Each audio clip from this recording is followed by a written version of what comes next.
እንድንኖር ወስነናል። ወዮ መንታይ ዳይፐር መጣየቅ ራሳች ሄጄ ከነርሱ መግዛት አለብኝ። ሁሉንም ነገር እኔ ነኝ የምሰራው። 2 ወይም 3 ዳይፐር ስጠኝ፣ ግን ከ20 ዓመት በኋላ ነው የምከፍለው። አሁን ስለተወለድኩ 1 ሳንቲም እንኳን የለኝም። እውት የመንታይን ስራ ተወለድን እዳ ውስጥ ድብና አርጋ አስገባችኝ። ምንም አይደለም፣ ሰርቼ ከፍለዋለሁ። ለመሄድ ዝግጁ ነን። ሁሉንም ነገር አለን። ደግሞ አትፍሩ፣ ዳይፐራችንን ቀይረናል። ስለዚህ በጥሩ ሁኔታ ላይ ነን። ይህ መውጫ በር ነው፣ ግን አንድ ጠባቂ አለ። እሱ እንደሄደ ወዲያውኑ እንወጣለን። ዛሬስ መተኛት አይቻልም። እሺ፣ ወደ አውሮፕላን ማረፊያ ውሰደን። ፍጥነትን ቀንስ። ምንም አይነት ሙዚቃ አትጫወት። ስትደርስ ደግሞ ቀስቅሰኝ። እሺ፣ ከታክሲ ወርደናል። አውሮፕላን ማረፊያው ቃብ ነው። መንታዬ ቦርሳችንን ረሳን። ወይኔ!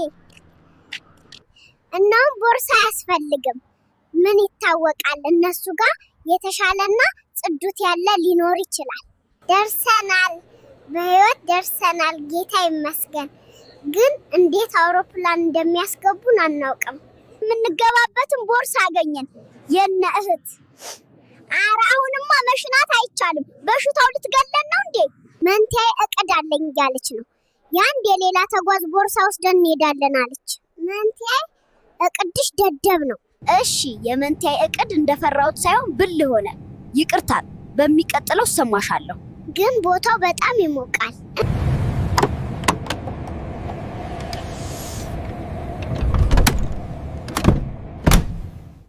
ተመልሰን ቦርሳ ውስጥ ገባን።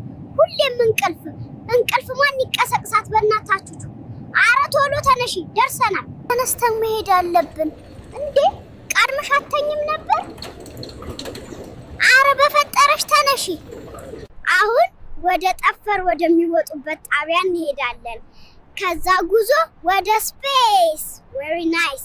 እህቴ የአስትሮናውት ቦርሳ ውስጥ ገብተን ከሱ ጋር ወደ ጨረቃ ይነዳለን አለች።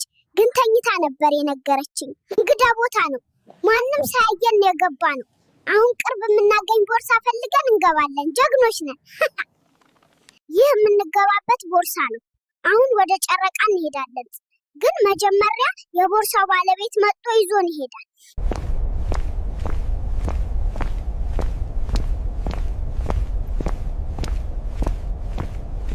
ወንድሜ በጨረቃ ላይ ፑሻፕ ሞክራለሁ እያለ ነው። እሱ በሁሉም ቦታ ይሞክራል። በጣም ልዩ ሰው ነው። ጤና ይስጥልኝ። ጡንቻማው ሰው መሰልኩኝ።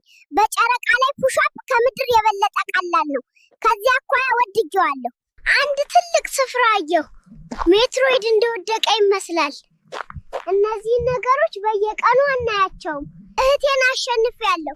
እኔ በእናቴ ሆድ ውስጥ እያለሁ በጨረቃ ላይ የውጭ ኤሊየን ፍጥረቶች እንዳሉ ሰማሁ።